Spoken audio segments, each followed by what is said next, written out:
Okay, this is the Twin Busch 3.5 10E or WE or whatever it is.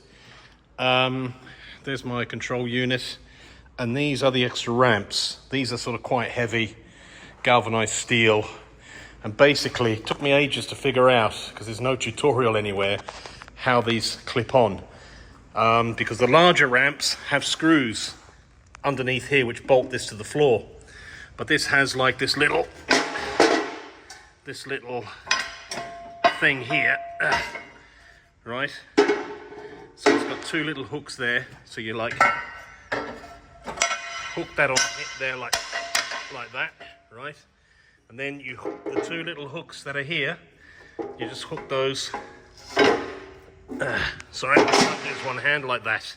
So then when you try and get your car up here, these don't spin away, because what we were doing before was we just had the ramp bottom, just placing these in front, and of course as soon as the wheels start turning, these like whoop, flip out, whereas now these are sort of firmly in place now.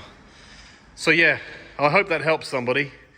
And the reason we had to do this today was because we've got this smart car which is tiny and it's got a very small wheelbase, so we had to use these extra things here to go across and put on the jacking points. So yeah, that's how you install these